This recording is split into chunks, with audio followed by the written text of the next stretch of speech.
예, 이제 2부로 넘어가도록 하겠습니다. 1부에서는 복지에 대한 인식을 여러 가지 각도에서 살펴봤는데요. 2부에서는 과연 사회 서비스, 또 거기에 대한 정부 재정의 역할은 무엇인지에 대해서, 그러니까 사회복지 그 자체에 대해서 한번 보도록 하겠습니다. 특히 복지라는 걸 바라볼 때 이게 선별이나 보편이나 계속된 그런 어떻게 보면 이분법적인 진행을 해왔는데 이 복지 자체를 보는 입장이 분명히 다른 것 같아요. 학자들도.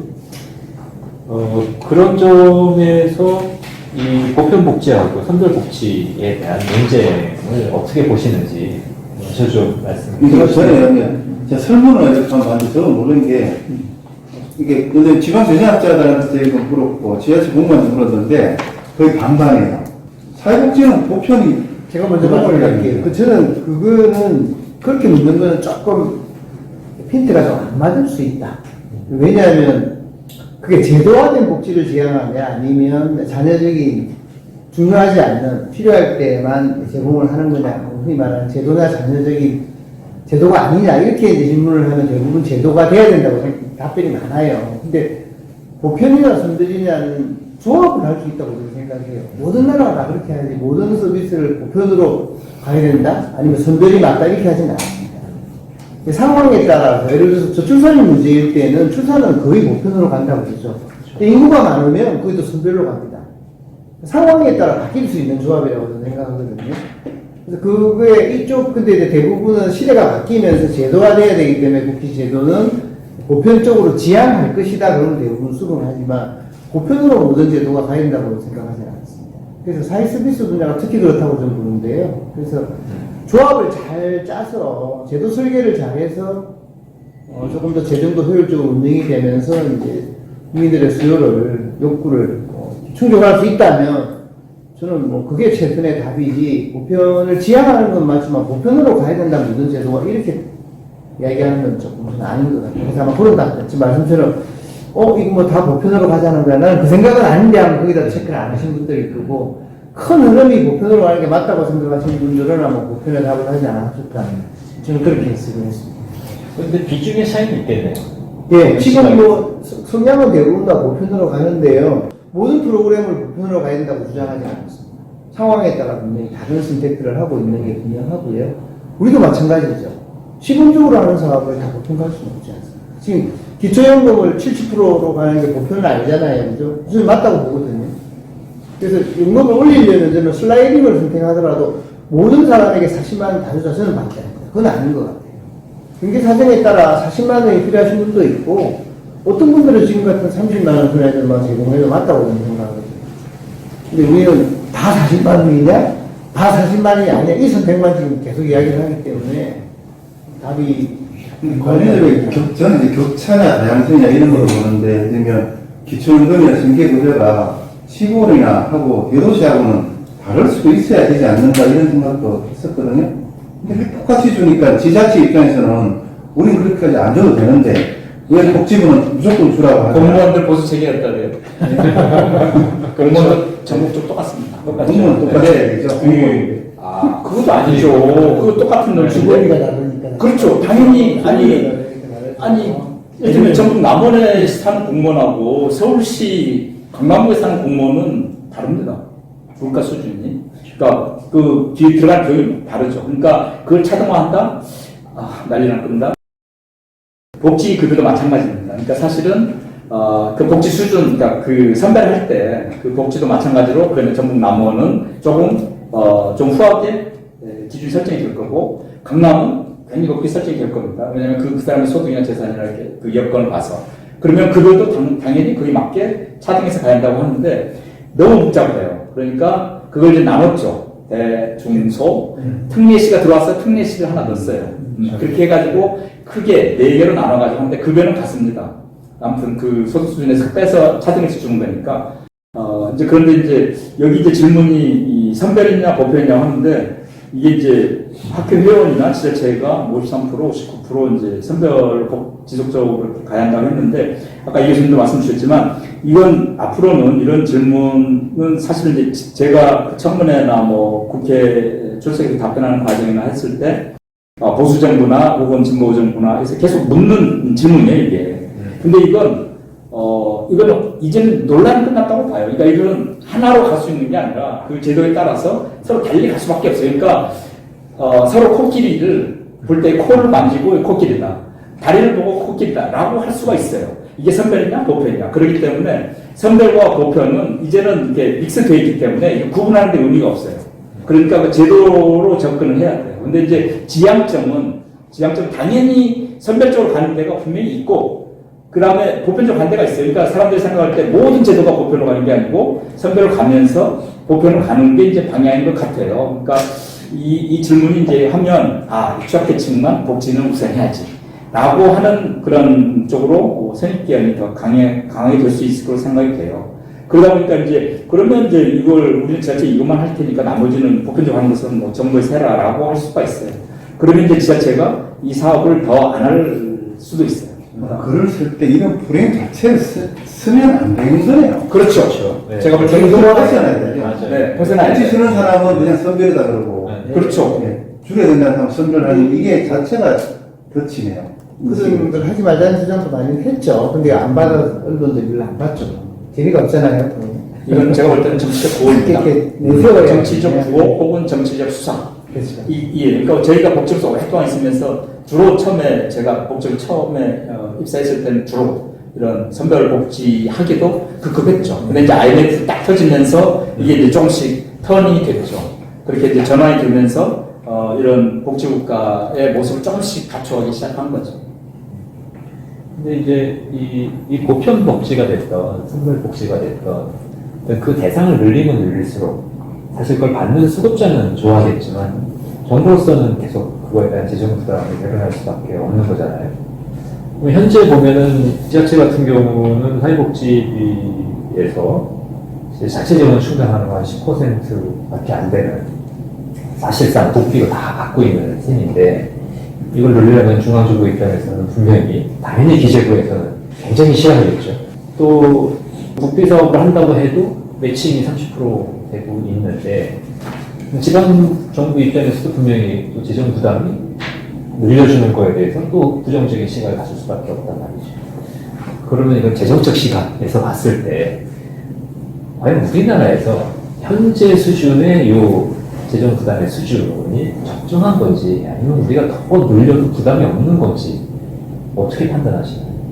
대표적으로 지표로서 공식적으로 나오는 게 OECD 사회 지출 통계, 공적 사회 지출. 우리가 사실은 사적에서 지출한 것 굉장히 많습니다. 근데 공적으로 따지면 복지부가 2023년 OECD 사회 지출 데이터에 보면 우리나라가 GDP 대비, 중산 대비 10.3%예요. 근데 OECD가 20.1%거든요. 거기 한 61% 수준이에요. 그러니까 이게 많이 지금 캐치업을 한 거죠. 많이 아주 확대가 빠르게 된 거죠. 그러니까 2017년, 19년, 요 2년 사이에 한 27%가 증가했는데, 이게 이제 공적연금, 우리 중에 국민연금 상속이 되니까 공적연금 수급자 증가나 뭐 의료 혹은 장기요양 서비스, 기초연금, 아동수당, 기초생보가 이제 확대되고 이러면서 이제 증가를 했거든요. 그런데 이제 이걸 가지고 기재부는 현재 제도가 성숙이 되면 2060년, 뭐 40년, 60년도 가면 굉장히 이제 우리가 마치 이 복지 때문에 거덜나는 것처럼 얘기를 해요. 근데 그게 과연 맞는 얘기인지 보면 그 유럽이나 뭐 다른 지금 OECD 이런 12.3%인데 우리가 지금 38개 OECD 중에 35위예요.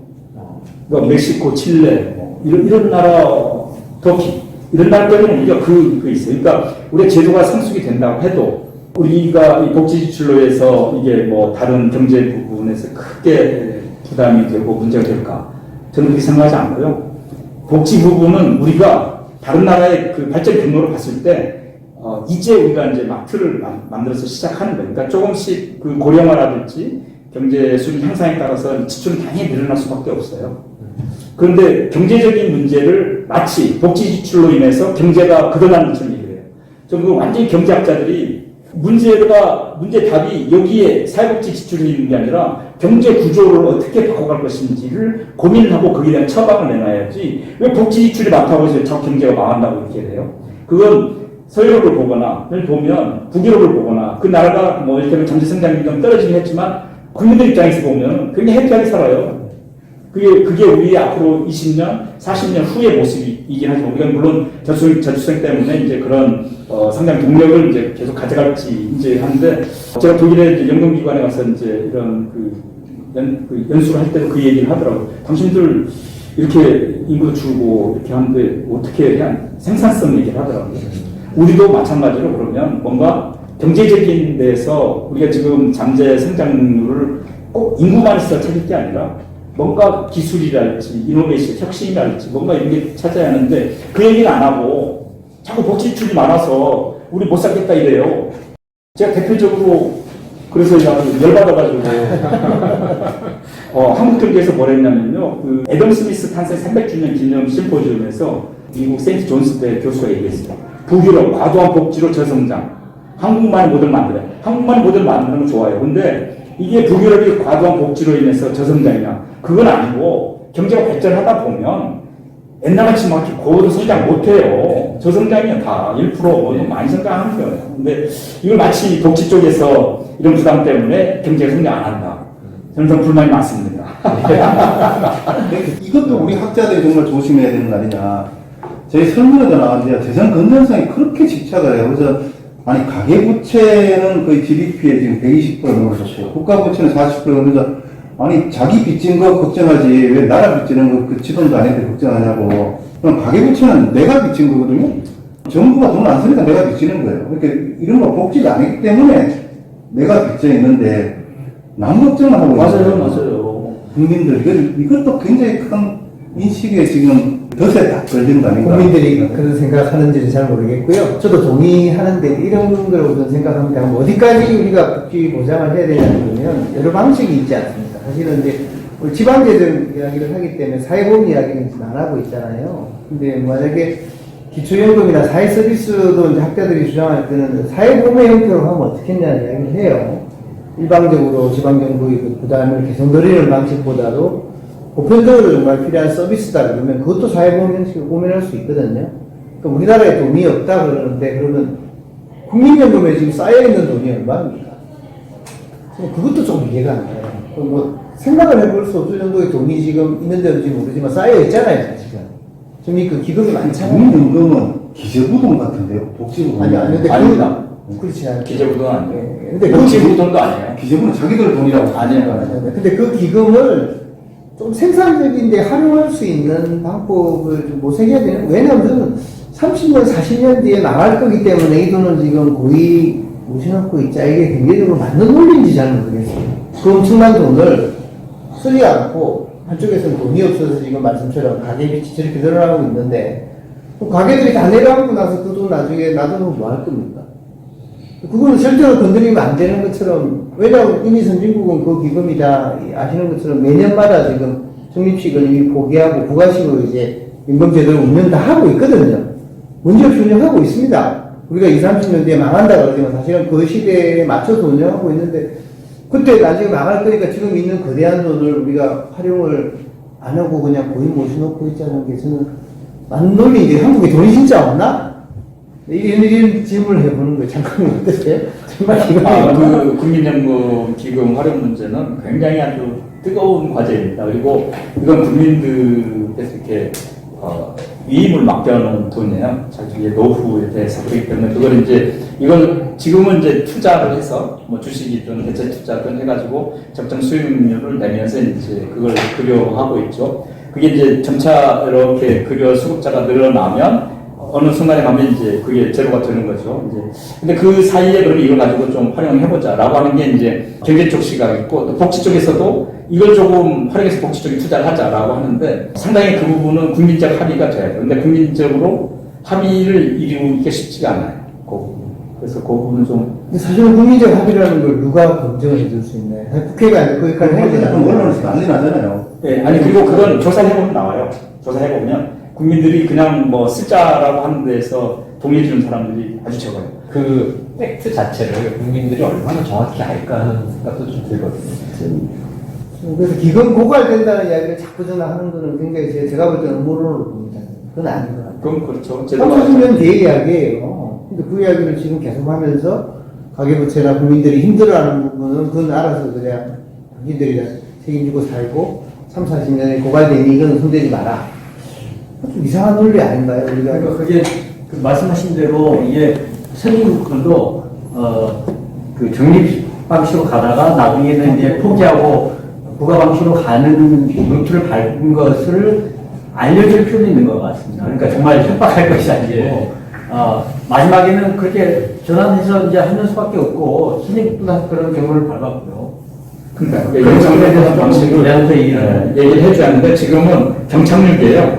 그러니까 딱 소진됐을 때 보험료가 30% 돼야 된다라고 하거든요. 근데 사실은 이렇게 연착륙할 수 있도록 그 보험료를 조정하고 그래야 하는데 이 경제 쪽에서 하나 뭐가 있냐면요. 기금의 지배구조. 그러니까 기금을 투자하고 운영하는 게 기금운용위원회. 그게 장관위원회거든요. 거기에는 각 그 직업들이 들어와 있어요. 그러니까 소위 이제 보험료를 납부했던 사람들, 그다음에 그 반전 내는 경영자 쪽에서 들어오고 하거든요.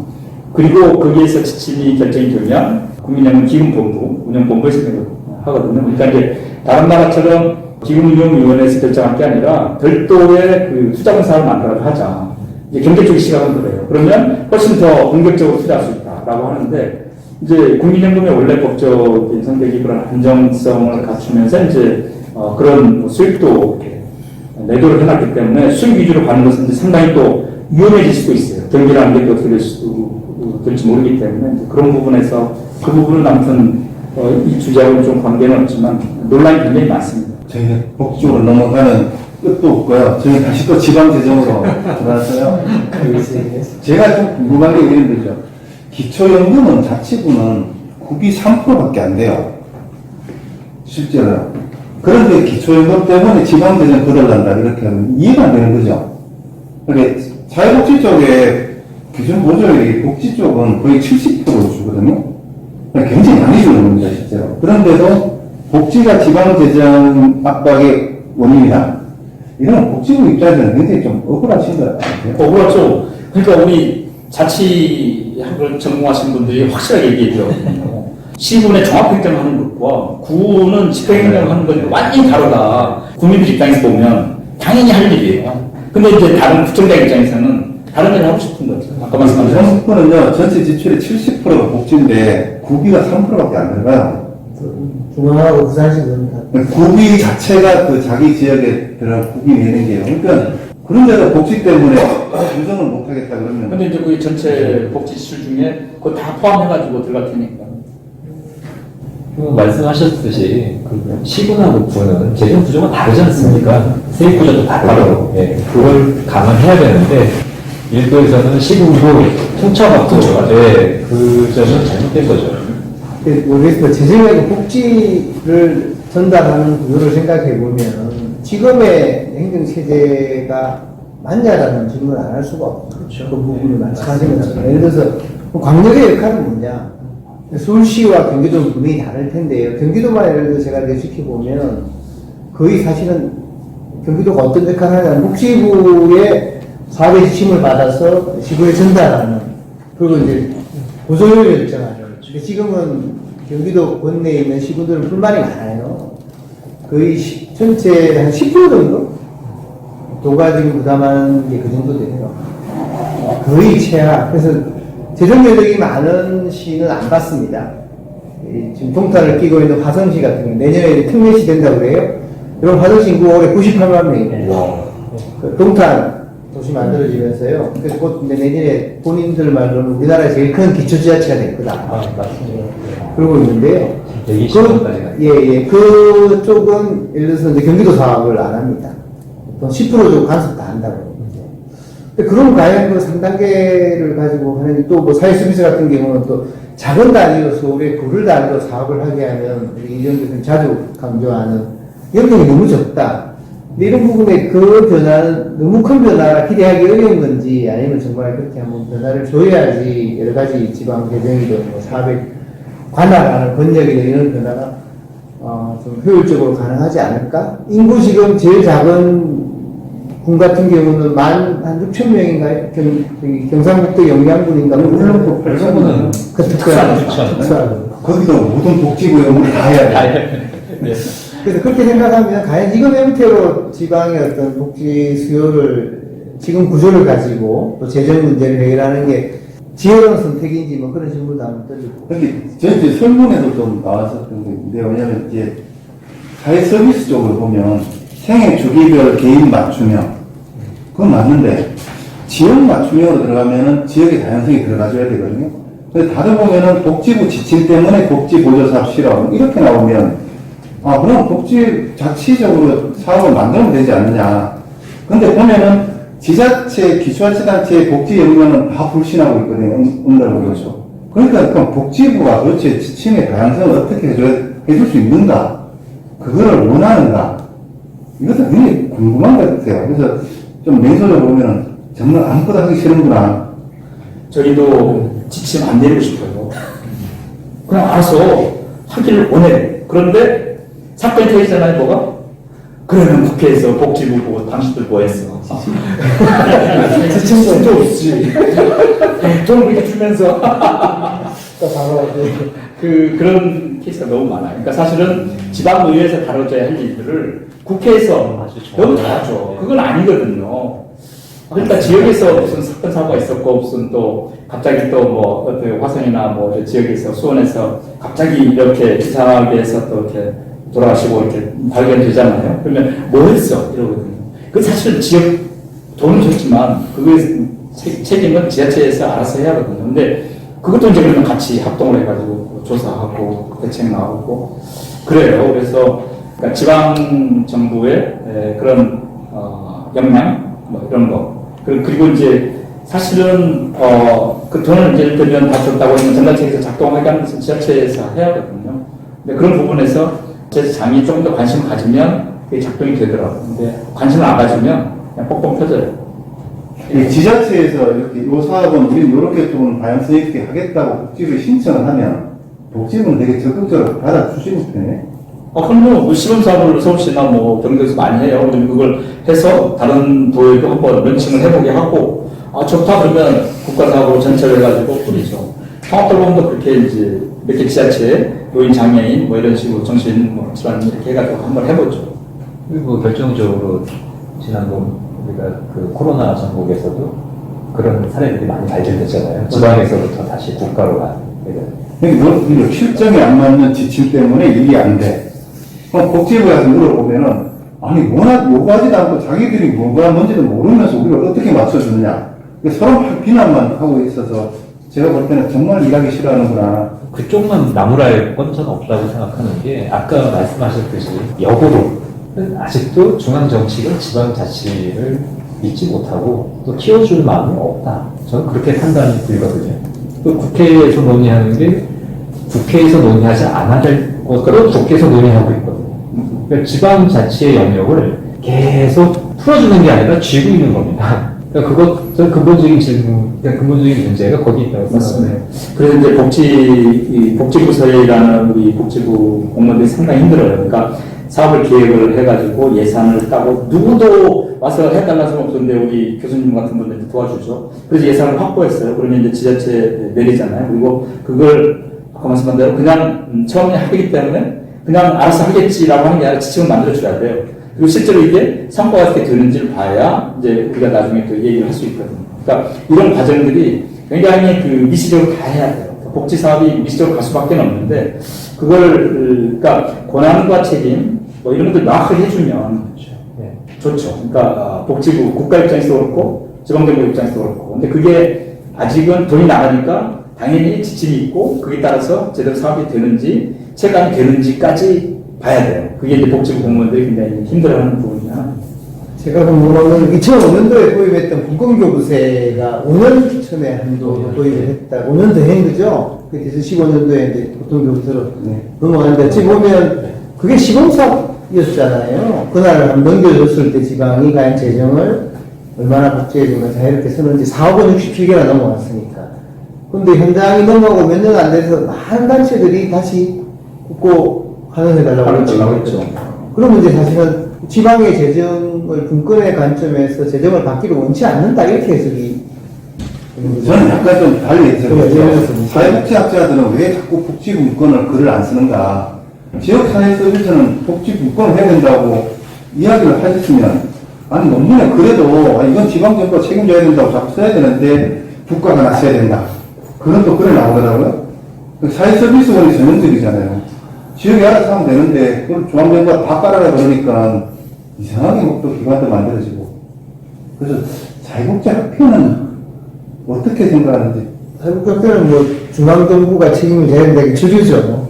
그렇죠. 맞아요. 거기에서 명백한 주류고 저는 다만 이제 재정의 관점에서 분권교부세 평가는 다 어떻게 하셨고 이제 그런 시도를 더 이상 하는 게 안 맞다고 보시는지 아니면 뭔가 별도의 그런 어떤 제도를 또 재정의 차원에서 만드는 게 맞는 건지 그런 질문. 저희 지역에 넘어가서 정착이 됐으면 그거는 논의할 필요는 없다 이렇게 생각하고 지역 다양성이다. 근데 저는 그 분권교부세를 이렇게 보니까 그걸 도에서 이렇게 나눠줬던 것 같은데요. 그러니까 예를 들어 시군에서 느끼기는 중앙정부가 하는 것을 도에서 하는구나 이 정도로 그 인식을 했다는 느낌은 듭니다.